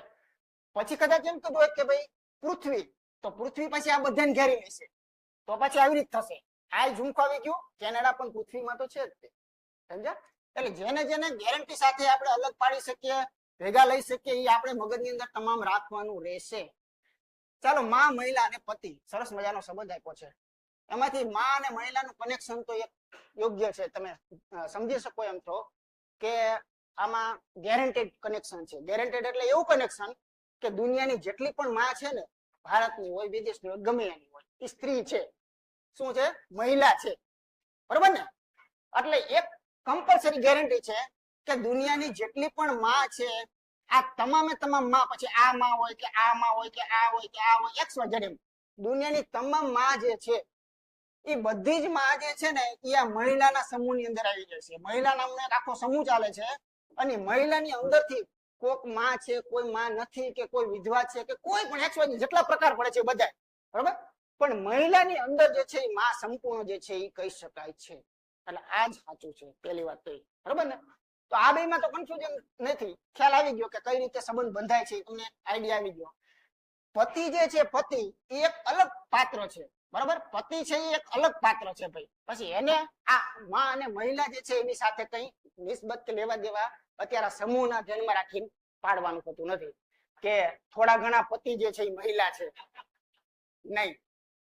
થોડા ઘણા પતિ માં પણ હોઈ શકે, ભલે પ્રેક્ટિકલ રીતે આપણે કદાચ કોઈ નો ડાઉટ ભાઈ દુનિયામાં, તમે નામ નથી સાંભળ્યું હે ભાઈ, મૂછાળી માં, બોલો ઠીક છે, હાલો. મૂછાળી માં કોણ છે ને ગીજુભાઈ, બધે કાન આપણે માં કહીએ છીએ, પણ પછી એ માં ને અહીંયા પકડી અને તમારે આ ટોપિકમાં નથી લાવવાની. હા, સમજવાનો મુદ્દો આવ્યો છે, બરોબર ને. એટલે એવા આપત સમજવાના કે એમ નહીં વિચારવાનું કે ભાઈ માં ગીજુભાઈ એક માટે થઈને આપણે અહીંયા ક્રોસિંગ કરીએ તો કે ગીજુભાઈ એક આ બંને પાત્ર ભજવે છે, માતાનું પાત્ર પણ ભજવે છે અને પુરુષનું પાત્ર પણ ભજવે છે, એમ નહીં. ઓકે, સરસ. ચાલો, તો આવા વ્યવહારો જે છે ને એ ઉદાહરણો તમારે મગજની અંદર લેતા જવું પડે. તો અહીંયા ડાયાગ્રામ જે છે એ બી ની અંદર યોગ્ય છે. આ હવે સમજી ગયા, આમાં બહુ ફોકસ ડિસ્કસ કરવાની જરૂરિયાત નથી, બરોબર. ત્રણેયના કનેક્શન કંઈક થોડા બંધાતા હોય તો કંઈક આ આવતું હોય છે, બે ના કનેક્શન બંધાતા હોય ને એકાદું કંઈક ખાવ અલગ જ આવતું હોય તો એ સાઈડમાં રહેતું હોય. ઓકે, ચાલો આગળ જોઈએ. સંકેત ઉકેલ એટલે આ ટોપિક જે છે એમાં ખાલી આટલું ઉપર નજર કરો તો આ આપણે ગણિતમાં ભણી ગયા છીએ, જેનું નામ છે ભાગુસભા. ભાગુ સ અને બા, ધ્યાન રાખજો. સંકેત ઉકેલ, સંકેત ઉકેલ એટલે એનો મતલબ એવો થયો કે કોઈક સંકેત આપવામાં આવે છે. હવે આના અઢળક દાખલા મિત્રો બને, ધ્યાન રાખજો, અઢળક. દાખલા તરીકે અહીંયા કણે સ્ટાર મૂકી શકાય, પછી અહીંયા હેઝ મૂકેલા હોય, અને પછી એમ કે ભાઈ તમે સ્ટાર ને છે ને વત્તા કહેજો અને હેઝ દેખાય ને એને તમે માઇનસ કહેજો. આવું બધું કરાવી શકે. અહીંયા એ મૂકેલા હોય, અહીંયા બી મૂક્યા હોય, અહીંયા ડી મૂક્યો હોય, પછી એમ પાછું કીધેલું હોય તો કોઈ સૂચના પણ હોય કે ડી હોય ને એને ભાગાકાર કહી દીધું, બરોબર ને. તો આ બધા સંકેત ઉકેલના દાખલાઓ છે. વેરાયટી કોઈ પણ આવે, હું તમને આ ભણાઈ દઉં, તમે એમ કહો કે ઓલું અહીંયા એ બી વાળું એક આવ્યું હતું, એ નો આવ્યું. ભાઈ એ બી હોય કે પછી સંકેત હોય કે બદલવાની વાત હોય, બધી એક જ વાત છે, બરોબર. તો સંકેત ઉકેલ જે છે એની અંદર ભાગુસભા જે છે એ એના પાયાની અંદર રહેલો મુદ્દો છે, એ ખાસ નજરમાં રાખજો. આની ખાસિયત એ કે આ સીધો ગણવાનો ઉમટવાનો હોય, બરોબર. આ રીઝનિંગમાં લઈ ગયા છે, રીઝનિંગમાં લઈ ગયા એટલે એના ઓર્ડર જે છે ને એને ફોલો કરો, એની રકમ વાંચો તમે. એને એવું કીધું કે જો ભાગાકાર અને માઇનસ એને પરસ્પર અદલ બદલ કરવામાં આવે. અદલ બદલ નો મતલબ શું? એક્સચેન્જ. ભાગાકાર હોય ને તમે માઇનસ કરી શકો છો, માઇનસ હોય ને તમે ભાગાકાર કરી શકો છો. આ બંને વચ્ચેનું એક્સચેન્જ થઈ શકશે. બરોબર, આવી રીતે ગુણાકાર તમને ક્યાંય દેખાતો હોય તો તમે એને વત્તા કહી શકો છો, અને વત્તા દેખાતું હોય તો તમે એને ગુણાકાર કરી શકો છો. એનું જ નામ કહેવાય અદલ બદલ કરવું, બંનેને એક્સચેન્જ કરવું. તો એવું કર્યા પછી નીચેના સમીકરણનો જવાબ શું આવે? એટલે સમજી ગયા? સીધું ક્યારે ઉકેલ કરવાનો આનો હોય નહીં, પહેલા એની કન્ડિશન એપ્લાય કરવાની. આ જૂની રકમ છે, હવે સાચી બનશે એ નવી રકમ બનશે. તો જરાક ધ્યાન રાખો. તો એને અહીંયા સિમ્પલ કીધેલું છે કે જે આ ગુણ્યા હોય ને તો એ પ્લસ કરી દો, ભાગાકાર દેખાય તો એ માઇનસ કરી દો, વત્તા દેખાય તો એને આમ આડું કરીને ચોકડી કરી દો, ગુણ્યા કરી દો, ઓછા દેખાય તો એને પાછું ભાગાકાર જે છે એ કરી દો. આ એપ્લાય કરવાનું છે, આ જૂનામાંથી નવું, જૂનામાંથી નવું. ઓકે, તો નવી રકમ આની કેવી દેખાય? તો જો 2 + 16 લખવી જરૂરી નથી, ખાલી બતાવું છું, અને 36 અને ગુણ્યા 42 અને ભાગ્યા 6, આવું કંઈક છે. ઓકે, ચાલો ભાગુ સભાના નિયમ મુજબ શું શું કરી શકાય? તો જો આ નિયમને ઘણા હજી પણ ખોટો સમજે છે. ખોટો મતલબ કે હજુ પણ એનું અર્થઘટન સાચું સમજી શકતા નથી, એવા કેટલાય વિદ્યાર્થીઓ અસંખ્ય છે. તો ખાસ કરીને મેં ક્યાંક ચર્ચા અગાઉ કરેલી હતી, આના આગલા લેક્ચરમાં કે કરી હોય કે ગઈ બેચમાં કરેલી હોય. એક અહીંયા બહુ ભૂલ કરે છે વિદ્યાર્થીઓ, મોટામાં મોટી ભૂલ જે છે ને એ અહીંયા કરે છે ખાસ. હવે આ જે છે ને એની અંદર એ શું કરી નાખે છે, એમાં આવું કરે છે કે ભાગુ સબા. હાલો આ તો ઉકેલાઈ ગયો, આમાં કોઈ ડાઉટ નથી. આમાં ક્યાંય ભાગાકાર ને ગુણાકાર છે નહીં. હવે વારો કોનો આવ્યો? સરવાળા બાદબાકીનો આવ્યો ને. હવે શું કરે છે? પકડી રાખવું, લાકડા જેવું પકડે છે, સરવાળો જ થાય, સરવાળો જ કરું, બીજું કઈ કરવું નહીં. એટલે આમ જ કરે, પરિણામ કરે પાંચડો આમ, અને જવાબ આવે ખોટો. સમજાય છે? તો આ શું કર્યું ભાઈ? આ નો કરી શકાય. આને ખરેખર શું કીધું ખબર છે? કોઈ વાંચ્યું જ નથી. આને ખરેખર જે કીધું ને એ કોઈ વાંચ્યું જ નથી. આને આવું અહીંયા લખેલું છે પણ કોઈ વાંચતા જ નથી. ભાગાકારની ક્રિયા, ગુણાકારની ક્રિયા, સરવાળાની ક્રિયા, બાદબાકીની ક્રિયા. ક્રિયા એ એક અલગ વસ્તુ છે અને નિશાની એ એક અલગ વસ્તુ છે. તમે ખાલી નિશાની પકડો છો, નિશાની નહીં, સરવાળાની ક્રિયા કરો એમ બોલો. શું બોલો? સરવાળાની ક્રિયા કરો.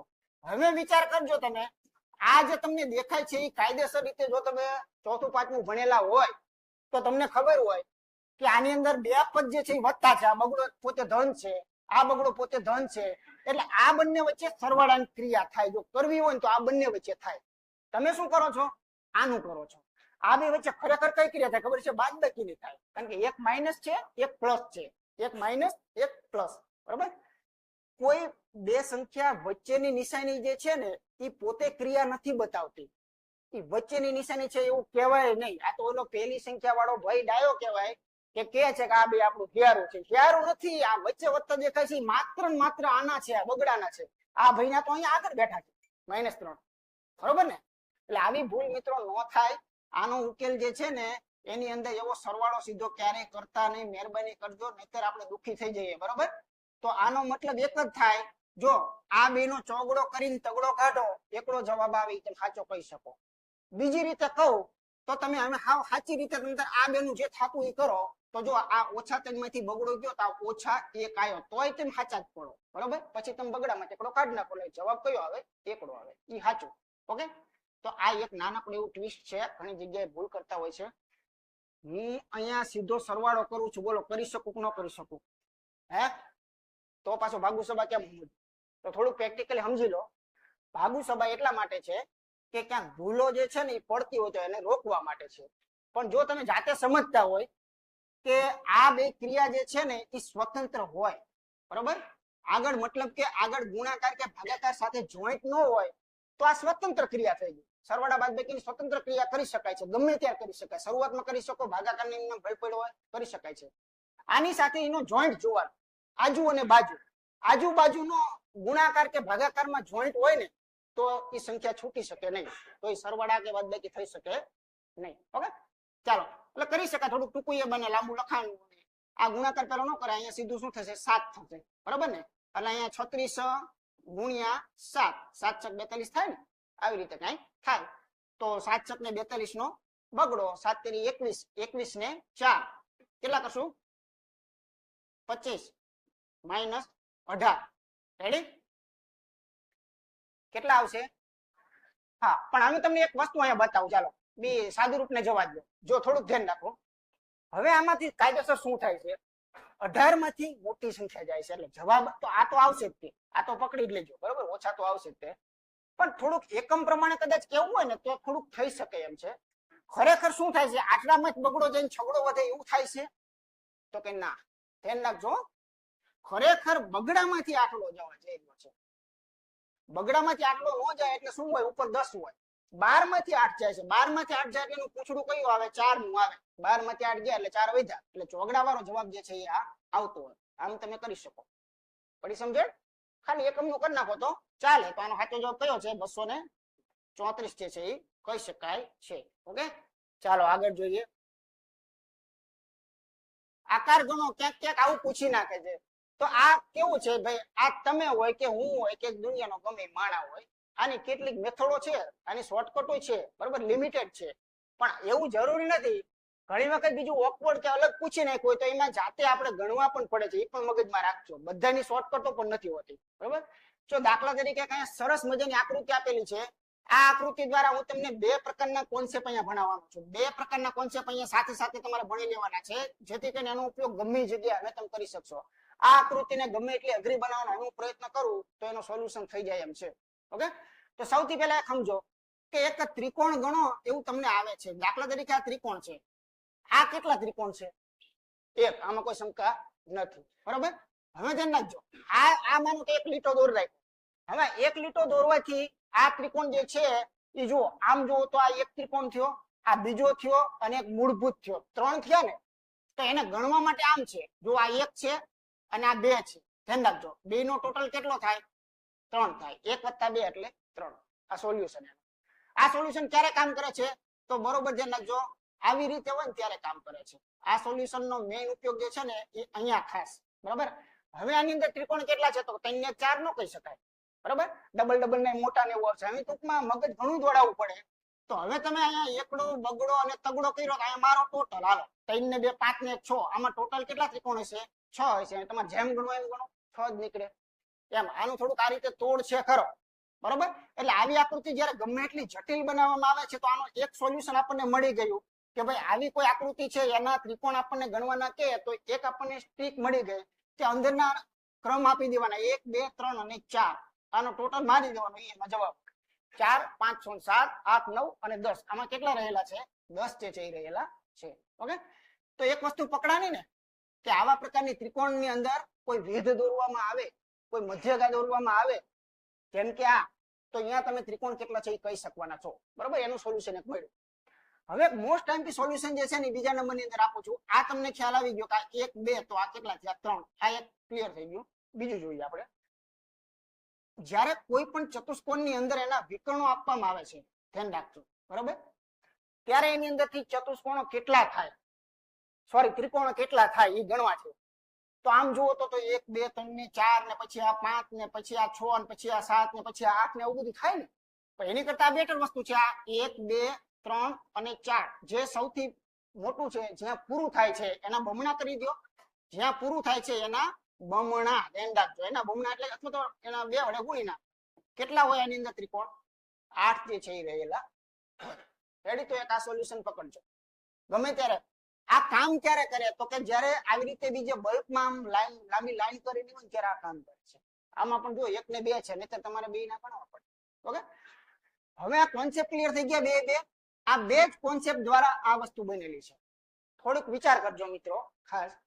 જો એક તો તમને આ દેખાય છે, અહીંયા આ દેખાય છે, તો આમાં કેટલા કરી નાખું? 8 કરી નાખું કોઈ રામાયણ કર્યા વગર. ઓકે, ચાલો. પછી બાજુની અંદર તમને દેખાય છે. ચાલો હવે જો દાખલા તરીકે આપણે એની બાજુનું બીજું બતાવીએ. ભાઈ એમાં આપણે ડાઉટ નથી. હવે આપણે અહીંયા જોઈએ. જો આ જે છે એનો પણ આપણે સંતોષકારક આંકડો છે જ તે 16 તો થઈ જ ગયા. હવે તમે કઈ રીતે જાઓ છો એ રીતે. જો ત્રિકોણ તરફ જાઓ તો મને વાંધો નથી, પણ હું તમને એવું પણ કહેવા માંગુ છું કે હજુ તમે થોડુંક મગજ વિચારો. હજી જે આકૃતિ તમારી પડી છે ને એ આકૃતિની અંદર હજુ પણ કઈક છે ખરું. થોડુંક વિચાર કરો. તમે જે આ ચતુષ્કોણનું પાક્યું લઈને ફરો છો એમાં અહીંયા એક નજર કરો તો આ ચતુષ્કોણ છે. જો વાપરવું હોય તો આ એક સેપરેટ છે. જે બહાર બેરો તો એ જ છે, ઉભો બેઠો છે. જુઓ તમે 4 ટુકડા કરેલો, 2 વિકર્ણ વાળો છે ને. તો આ જે છે ચતુષ્કોણ જોઈ આમ ચોકડી ને આમ ચોકડી, તો આ ભાઈમાંથી કેટલા આવે છે? 8 આવે છે. હવે ધ્યાન રાખજો ખાસ, તમે બધું ગણ્યું, કેવી રીતે ગણ્યું? 8 8 અને 8, આ 24 છે ને એ તો થઈ ગયા છે ભાઈ, 8 તેરી 24 થયા. હવે આનો હિસાબ આપવો પડે, જો હિસાબ ખોટો પડે તો આપણે ગયા, બરોબર? તો ચાલો આનો હિસાબ આપી, તો એમાં હવે આપણે શું શું ભૂલ કરી છે એ એક જરાક આપણામાંથી પકડી લઈએ, ગોતી લઈએ. 24 બરોબર છે, પણ આમાં બીજું કઈ આ સુધારા વધારા છે થોડા ઘણા, તો એ આપણે કરવા પડશે આપણે, બાકી મોટું મોટું 24 કરી નાખો એટલે હું બધું ઘણું ન પડે. 24 છે દેખાય છે. હવે આમાંથી મોટું મોટું જોઈએ તો જો એક વાત કરું કે આ 24 છે, આ 24 ની અંદર મિત્રો આ જે ત્રિકોણ છે ને આ ક્યાંય નથી આવ્યો ગણવામાં, વિચાર કરજો, ક્યાંય નથી આવ્યો આ ત્રિકોણ. કારણ કે આ બંને ભેગા મળે ને ત્યારે જ આ રચાય છે, કોઈ સેપરેટ થી નથી રચાતો, એટલે કોઈ એકમાં ગણતરીમાં નથી આવેલો, બંને માંથી મળે છે. એટલે ખરેખર આ કેટલા થયા? 25 થયા કે ન થયા? 25 થયા ને. હવે બીજો નજર કરજો, ખાસ નજર કરજો. હવે તમે જ્યારે આને ટાર્ગેટ બનાવ્યો, તમે જ્યારે ઉપરના ચતુષ્કોણને ટાર્ગેટ બનાવ્યો, એટલે કે જ્યારે તમે આને ટાર્ગેટમાં લીધો હશે ત્યારે એમાં કોણ કોણ આવી ગયું હશે? તો જો નાનકડો આ આવ્યો છે, નાનકડો આવ્યો છે, નાનકડો આ આવેલો છે, નાનકડો આ ત્રિકોણ આવેલો છે, અને આ પણ આખો ગણતરીમાં એમાં આવી ગયો છે. ઉપરનો ધ્યાન રાખજો, જેમ નીચે મેં દોર્યો, નીચેનાને મેં ગણતરીમાં લીધો, ઉપરનાને હું લઉં નહીં, એટલા માટે લઉં. આને હું નથી લેતો ગણતરીમાં, જેમ નીચેનાને મેં ગણતરીમાં લઈ લીધો, પણ ઉપરનાને હું એટલા માટે નથી લેતો કે આ ભાઈ તો આ ચતુષ્કોણની પેટર્નમાં આવે છે, અંદર જ ગણી ગયો છે, બરાબર? તો હવે કોઈ એવી વસ્તુ ખરી કે જે આમાંય ગણેલી હોય, આની વખતે ગણેલી હોય? તો જો આ રહી ભાઈ, આ નજર કરો, આ નજર કરો, આ ડાબી સાઈડના ચતુષ્કોણમાં 8માં ગણવામાં આવી ગયો, અને આ જેથી મોટાનું ગણતરી થતી હશે ને ત્યારે એનો આ એક ચોથું છે ને ભાઈ. એવી જ રીતે આ ભાઈને વિચાર કરો, આ ભાઈ ઉપર નજર કરો જરા. આ ભાઈ જે છે ને એ આ ડાબી સાઈડના 8માં ગણવામાં આવેલો છે, ને આ જેથી ઉપરનાનું ગણતરી થાય છે ત્યારે પણ એનો ચોથો ભાગ છે ને. તો આ બે જે છે ને એ મારા બેટા એવા છે કે રિપીટ થયા, બંનેમાં ભક્તિ એને ભજવેલી છે. તો આના સાચા કેટલા મળે? 23 છે મળે. હવે ડાઉટ હોય તો કયો. આવી રીતે આનું ઠંડા મગજથી કર્યું, નહીં આ ઊંચવાડે ચડાઈ જાય આપણને ઘણું બધું કે આ ગણાનો નાનો, ગણાનો ના બાકી થયું. એટલે કાંઈક એના તોડ હોય છે. તો એ આવી રીતે આપણે નાનું નાનું એના આકાર જાણતા હોય તો એના પરથી આપણે કાંઈક એનું સોલ્યુશન જે છે એ કરી શકતા હોઈએ છીએ. આગળ જોઈએ ચાલો. ત્યાર પછી ખાલી જગ્યા પૂરો, ખાલી સ્થાન પૂરો. ક્યાંક આવી પેટર્નો પૂછે છે, બરાબર? તો જો નીચે આપેલા બોક્સમાં ખાલી સ્થાનમાં એક કોઈ અંક છે, આ પેટર્ન એક પકડવાની હોય છે. આ બધી સિરીઝ જ છે ભાઈ. રીઝનિંગમાં શું છે ખબર છે? રીઝનિંગમાં 70% વસ્તુઓ એકબીજાનું વપરાશ કરે છે. આ એક પ્રકારની શ્રેણી છે, બરાબર? જો આ સંબંધને પકડો, 5 નો વર્ગ, બરાબર? અહીંયા સાઈડમાં બતાવું. આ જે છે એ ખરેખર શું છે? 5 નો વર્ગ, અને આ જે છે ને 7 નો વર્ગ, બરાબર ને? 5 નો 25, 7 નો 49. 7 ને 5 કેટલા થયા? 7 ને 5 12 થયા. જો 12 નો વર્ગ કરો તો તમને શું મળે? 144, એટલે કે છેલ્લું ખાનું મળે. આવું કંઈક થાય છે. બંને સંખ્યા જે છે એના સરવાળાથી છેલ્લો ભાગ બને છે. ચાલો અહીંયા પકડો. ચાલો આ છે એ 6 નો વર્ગ છે, અને આ છે 8 નો વર્ગ છે. 6 નો 36, 8 નો 64, અને 6 અને 8 ભેગા કરો તો 6 × 3 = 14. 14 જે છે એનો વર્ગ કરો, 14 જે છે એનો વર્ગ કરો તો તમને છેડો મળે છે 196 મળે છે ને. ચાલો આમાં વિચારો. આ છે 11 નો વર્ગ છે, તો આ જે છે એ કોનો છે? 15 નો વર્ગ છે, અને 11 ને 15 કેટલા થયા? 26. તો એનો વર્ગ જે છે એ પાછો કેટલો થવો જોઈએ? 676. તો આનો જવાબ યોગ્ય કયો આવશે? બી જે છે એ યોગ્ય જવાબ કહી શકાય. તો આ વર્ગ આધારિત જે છે એ મૂકેલો હતો. હવે આની બદલે બીજું બધું વિચારવા માંડો કે કદાચ અહીંયા 2 ગણાનો સંબંધ હોય, અહીંયા 3 ગણાથી બનતું હોય, 2 ગણાથી 3 ગણાથી બનતું હોય, આના અડધાના બમણેથી આ બનતું હોય, અડધાના બમણેથી આ બનતું હોય. એવી ઘણા લોજિકો નાના ઊંડા દેશી અને ગણવા જાવ તો એનો હિસાબ ક્યાંય મળે નહીં. એટલે ઝીણા ઝીણા લોજિકો આમાં કોઈ પણ લગાડી શકાતા હોય છે. એ પૈકીનું મેં તમને એક સેમ્પલ બતાવ્યું કે આ વર્ગનું સેટિંગ કંઈક કરેલું છે. વર્ગની બાદબાકી વાળું રાખી શકાય, આની બાદબાકી, આની બાદબાકી, આની બાદબાકી, એવું કંઈક રાખી શકાય, કોઈ પણ ગોઠવી શકાય છે, બરાબર? એટલે આ છે ને બધી વસ્તુઓ એવી છે જનરલ, આ અનંત ચાલે. આના કોઈ એવી ફિક્સ 2 પેટર્ન કે 1 પેટર્ન ન હોય, બરાબર? જેવા લોજિક થી બનાવવું હોય એવું બનાવી શકાય. મૂળ વાત એમ છે કે આ બે જેમ અનુસરે છે એમ આ અનુસરે છે. હવે હકીકતમાં વિચારો તો આ ટોપિક રહ્યો ને એ કયો છે ખબર છે? સમસંબંધ. આ પહેલી ત્રણની જોડી, આ બીજી ત્રણની જોડી, તો ત્રીજી કઈ આવે છે? ઈ જ છે ને, ઊભા મૂકી દીધા. બરોબર? એટલે આવું બધું ચાલે રાખે. ચાલો આગળ જોઈએ. ચાઇનીઝ પઝલ જે છે એ રીઝનિંગ ની અંદર આવે છે. ઓકે, પણ અહીંયા એમને શું આપેલું છે તો જુઓ તમને, આ બાજુમાં 3 અંગ્રેજી શબ્દ છે, સામે અંકો છે. તો પહેલા જોઈએ અને સમજીએ શું કહે છે, સોલ્યુશન કેમ થાય પણ જોઈએ આપણે. સી ઇઝ ગર્લ, એને શું કહેવાય? 7 3 9 કહેવાય. દરેકનો એક એક કોડ છે, એટલે આ બાજુ 3 તો સામે પણ 3 હોવા જોઈએ. હી ઇઝ બોય, એને 9 6 5 કહેવાય. અને ગર્લ્સ ઇઝ ટોલ, એને 9 3 8 કહેવાય. તો સી માટે કયો કોડ વાપરવામાં આવેલો છે આ આપણે શોધવાનું છે. ઓકે, બહુ સરળ એકદમ. જો કઈ રીતે કરશું, દ્રષ્ટિકોણ કેવો રાખશું, નજર ક્યાં રાખશું, શું ધ્યાન આપશું, તો જોઈએ આપણે. પહેલા ટાર્ગેટ પકડો, પહેલા ટાર્ગેટ પકડો. મારો ટાર્ગેટ આ છે, બરાબર? સી જે છે એ અહીંયા માંગેલો છે. હવે આ સી નો કોડ મળે ક્યારે ખબર છે તમને? તો કે ઇઝ અને ગર્લ્સ આ પોતાના કોડ જો આમાંથી મેળવી લે તો જે વધે છે એ કોનો હોય? સી નો હોય. ચાલો, તો ઇઝ અને ગર્લ્સ જે છે આ બેના કોડ જે છે એ જાણવા માટે જ્યાં કોમન હોય ને એમાંથી મળે. જો હું વાપરતો નથી, આ ખાલી તમને નજર કરાવું છું. દાખલા તરીકે પહેલા 2 સેન્ટેન્સ માંથી તમને શું શું મળી શકે એની હું તમને અહીંયા ઉદાહરણ આપું છું. તો પહેલા 2 સેન્ટેન્સ માંથી ખરેખર તો ઇઝ જે છે ને એ કોમન આવે છે. તો એનો મતલબ એવો થયો કે આમાં આગળ જતા કોમન કોણ છે? નવડો. તો ઇઝ માટેનો સંકેત નવું હોય હોય હોય, આમ પકડવાની વાત છે.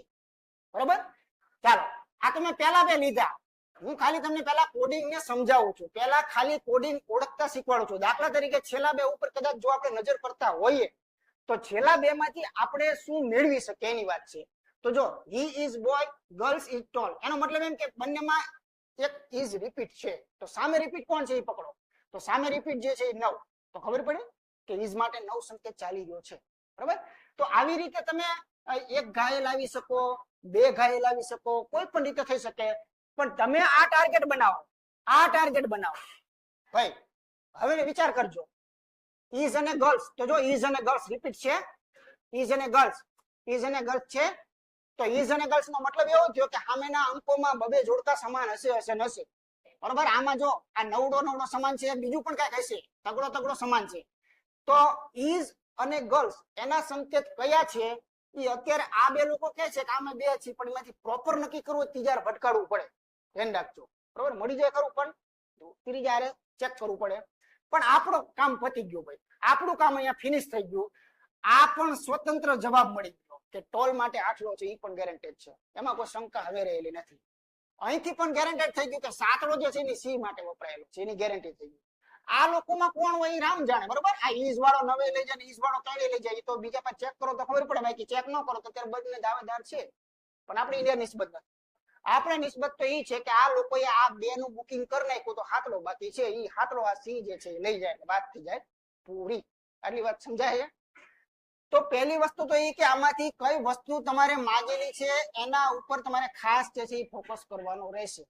સી માંગેલું છે તો સી ઉપર આપણે ફોકસ જે છે રહેવો જોઈએ કે આ સી જે છે એ કઈ કઈ જગ્યાએથી મને મળી શકે એમ છે, અથવા તો એને અન્ય એના સિવાયના જે છે એ કઈ કઈ જગ્યાએથી સોલ્વ થાય એમ છે, તો એનાથી આપણને જવાબ જે છે એ મળી રહે. ઓકે, તો ભાઈઓ ખાસ તમારે ધ્યાનમાં રાખવાનું, બહુ મજાનો મુદ્દો છે.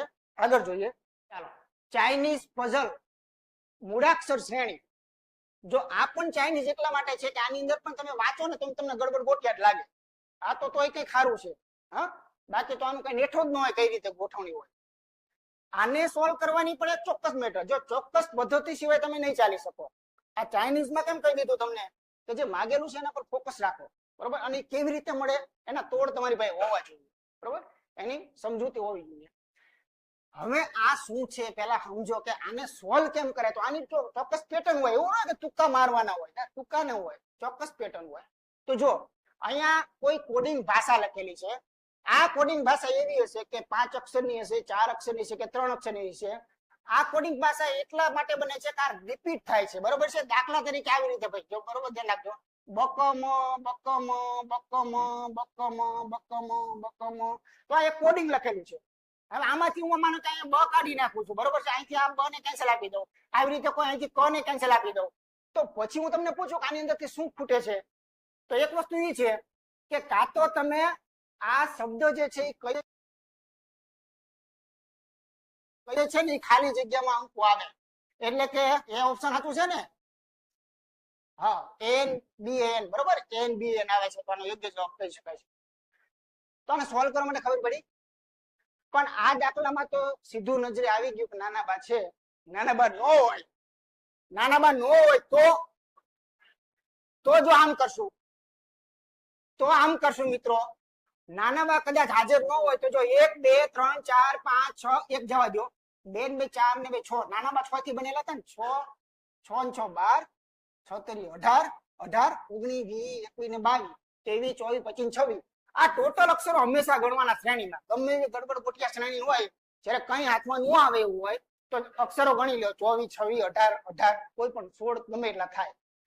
હવે આ જે અક્ષરો મળ્યા છે આમાંથી તમે કોઈ પણ રીતે તમને એમ લાગે કે હું ભાઈ 6 6 ના જૂથ બનાવું, બરોબર, તો તમે 6 6 ના નાના બાની જરૂરિયાત નથી. 6 6 ના જૂથ બનાવી લીટો માર દો 6 6 માં, પછી બબે જોડીનું કમ્પેરિઝન કરો, 100% જવાબ આવશે.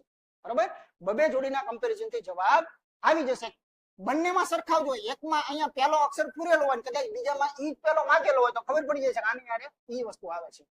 તો આવી રીતે જોડીઓ બનાવી શકાય છે. 4 4 ની જોડી બનાવો, 5 5 ની જોડી બનાવો, 6 6 ની જોડી બનાવો, કોઈ પણ જોડીની અંદર કામ કરો. દાખલા તરીકે જો 24 અક્ષર માનો કે હોય તો 24 અક્ષર હોય ને તો જો તમે 6 6 ના 4 ટુકડા પાડો ચાલે, અથવા તમે 4 4 ના 6 ટુકડા પાડીને પછી કમ્પેરિઝન કરો તોય ચાલે. જવાબ મેળવવા માટે આ ઉત્તમ મેથડ જે છે એ કહી શકાય છે. બરાબર, આનો મૂળ ટોપિક ભણ્યા હોય ને એમાં આપણે શરૂઆત કરેલી હોય.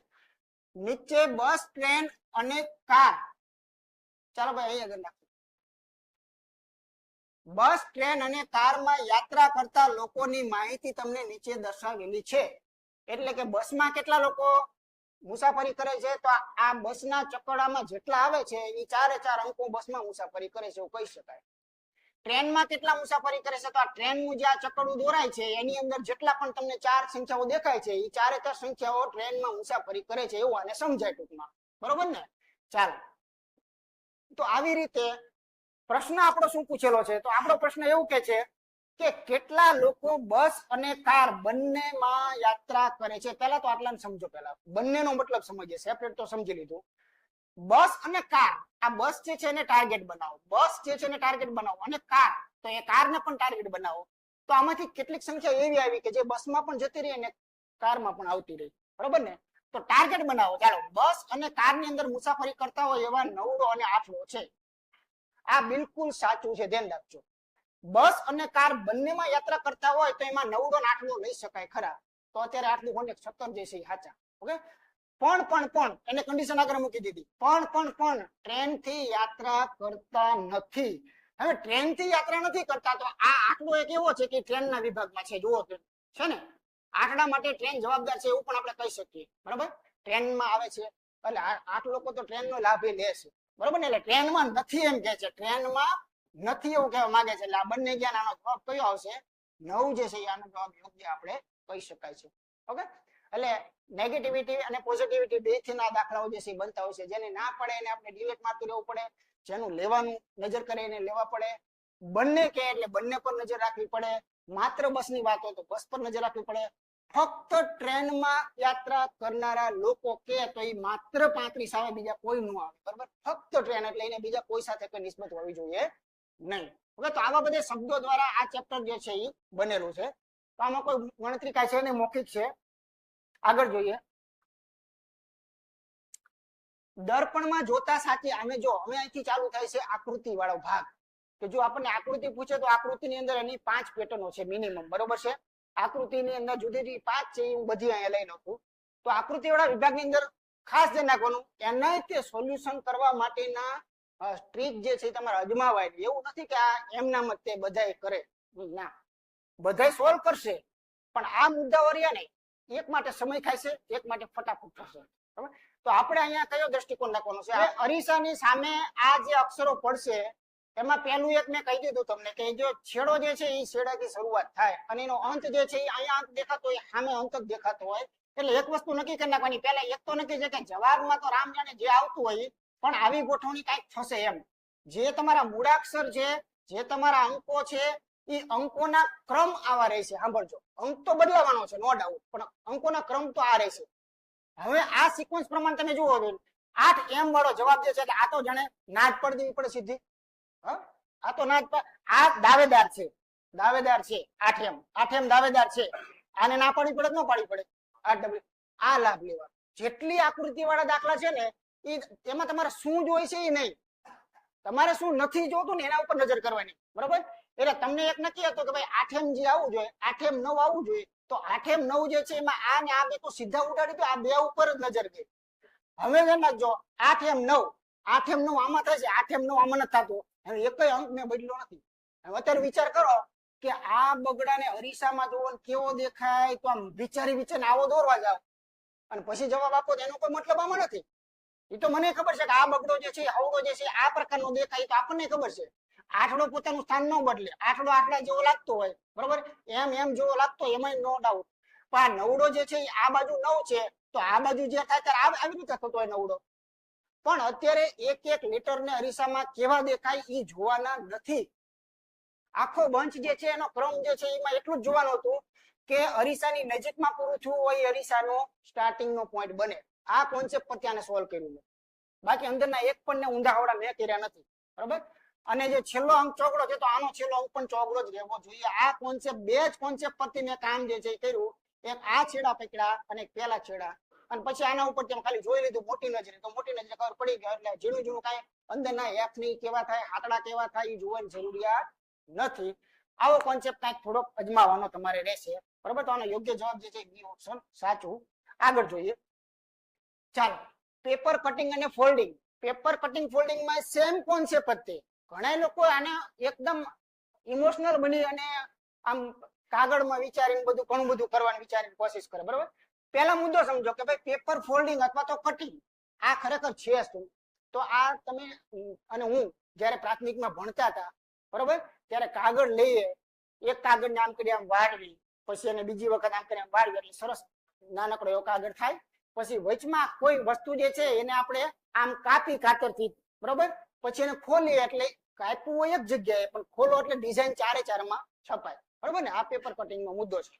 ઓકે, બસ એક કોન્સેપ્ટ અહીંયા લગાડવાની વાત છે. તો પહેલા તો આ પ્લેન કાગળ હતો. કાગળ પહેલો કઈ તરફથી વળે છે ને ખૂબ મહત્વનું છે. કાગળ બે રીતે વળે, એક નીચેથી ઉપર પણ વાળી શકાય છે અને આ બાજુથી આમ પણ કાગળને વાળી શકાય છે. ધ્યાન રાખજો, એક જ પોઝિશનમાં ન વળે. એટલે એક નક્કી જો કે નીચેથી ઉપર કાગળ વળ્યો છે એટલે સૌથી છેલ્લે જ્યારે ખુલશે ને ત્યારે કાગળ નીચે પણ ખુલશે. જે છાપ ઉપર પાડશે ને એવી બંનેની ઝેરોક્સ નીચે પણ પાડવાનો છે. આ કોન્સેપ્ટ પણ મગજમાં રાખજો. આમ વાળી દીધું એટલે અડધો કાગળ થઈ ગયો, આટલો કાગળ જે છે એ થઈ ગયો. આટલો કાગળ થયો એને પાછો એને વાળ્યો એટલે આવું એક નાનકડો એવો ચોરસ કાગળ થયો. તો આ પણ તમને સમજાય છે, બરોબર ને. એક કાગળને આવી રીતે વાળો એટલે એક નાનો ચોરસ બને. હવે સાવ બાહ્ય રીતે કહીએ તો આ કાગળની અંદર કોઈ હોલ પડે, કોઈ ત્રિકોણ પડે, કોઈ ચોરસ પડે, તો એનો એક કોમન કોન્સેપ્ટ આટલો એક મગજમાં પહેલા રાખી નાખો કે ચારે જગ્યાએ જાય. વાત એક વાર શું દોરસો ની બધું 2 નંબરની વાત છે. પણ આ જે તમે ફોલ્ડિંગ કર્યું છે ને, ફોલ્ડિંગ પોતે એવું કે છે કે આને ખોલો ને એટલે આ આકાર બધે જ હશે, બરોબર. બધે જ હશે તો આ ભાઈ શું અહીંયા કરે છે? આ શું કરે છે અહીંયા? આ બેને કેન્સલ આપી દો, પહેલી વાત તો એ.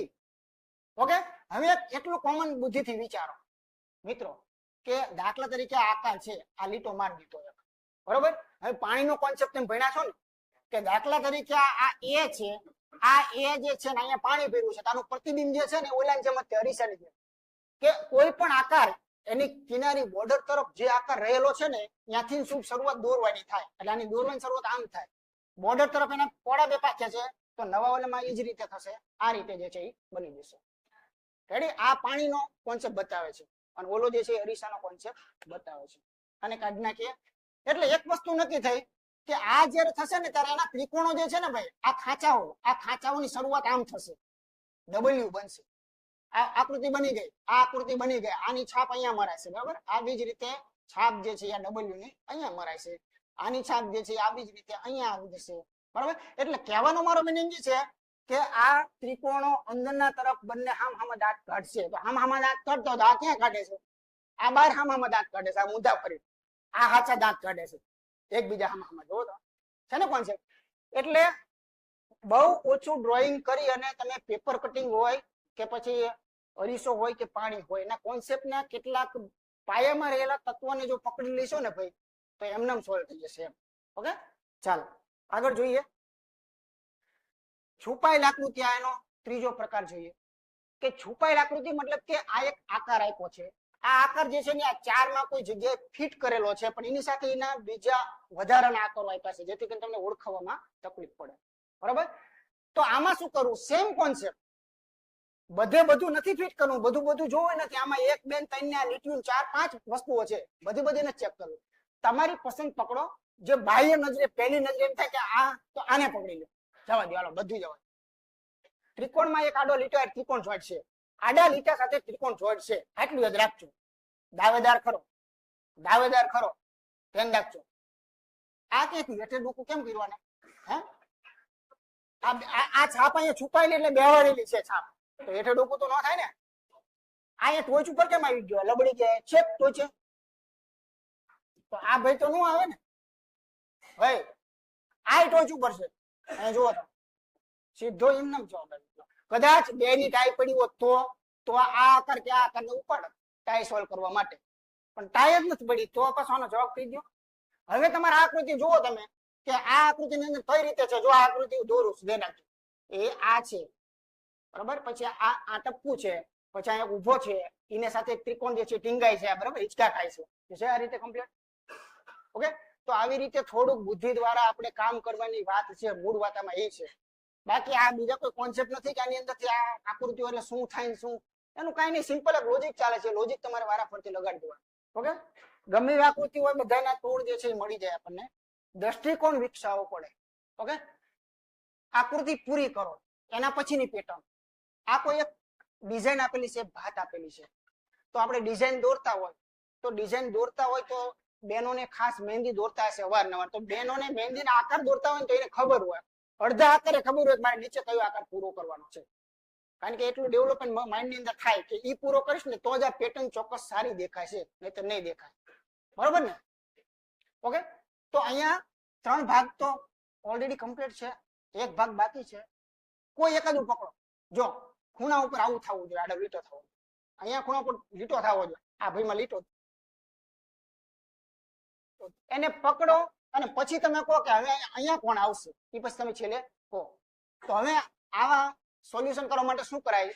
સેમ નજર, પહેલા એરો પર નજર કરો. એબીસીડી તો એક બાજુ છે, એરો જુઓ તમે. 12 વાગ્યા, 9 વાગ્યા, 6 વાગ્યા, 3 વાગ્યા, તો વાગ 12 વાગ. દાવેદાર ખરો, આ ભાઈ દાવેદાર માંથી નહીં ગયા, આ ભાઈ દાવેદાર ખરો, આ દાવેદાર માંથી નહીં ગયો. પેલો તો એરા ઉપરથી નક્કી થઈ ગયું કે ભાઈ તમારે કોણ નથી જોતા ને એને પેલા કાઢી નાખો, એટલે જોતું હોય આપોઆપ તમારા સામે ભટકાય છે. જોતા નહીં ગોતવાનું, ક્યારે નથી જોતી નડે છે એને કાઢી નાખો, એટલે જે જોઈ છે એ સેફ થઈ જાય. હવે એક વસ્તુ પકડો, કોઈ એને બધાને નથી પકડવાના. જો આ એ પોતે શું કરે છે, કેટલું ખસે છે એ જોવાનું. ઘણી વખત આખે આખો ખૂણો ટપતું હોય, એ શું કરે છે જુઓ.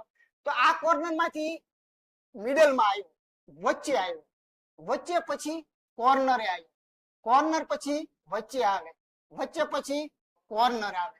હવે જે ટાઈ વાળા છે એને પૂછો અહીંયા, તો કે એ નથી, આ ગયા, અને આ એ ના કારણે પકડી ગયા. આ ભાઈ સાચા. હવે બીસીડી ને ચેક કરવાની જરૂરિયાત નહીં, બીસીડી ને હવે ચેક કરાય નહીં, કેમ કે પેલા જે 2 તમે એલિમેન્ટ કર્યા એ પ્રોપર નિયમ સાથે તમે કહી દીધું છે કે તમે તો નહીં જ હાલો, જતા રહ્યો. એટલે એ કોઈમાં કદાચ એ હોય જો એ છે, પણ એ તો ગયેલા છે, પણ એના બીજા કોઈ સેટિંગ આની સાથે નથી, માટે એ ગયા છે એમ. એટલે ધ્યાન રાખવાનું ખાસ. ઓકે, ચાલો. નમસ્કાર મિત્રો, હું છું વિદ્યા. સંપૂર્ણ ટોપિક મુજબ કોર્સ અને વિવિધ પ્રકારની ટેસ્ટ આપવા માટે હેક્સા મેથ્સ એપ્લિકેશન જુઓ. અને હા, અમારા વિડિયો ગમતા હોય તો ચેનલને સબસ્ક્રાઇબ કરવાનું ભૂલતા નહીં હો ને. ધન્યવાદ. હેક્સા મેથ્સ पढ़ाई का संगी, जीत हेक्सा मैथ्स के साथ बनने मिठाई. विद्यार्थियों के सपनों को हेक्सा मैथ्स पूरा करे, हर परीक्षा में हेक्सा मैथ्स सफल करे.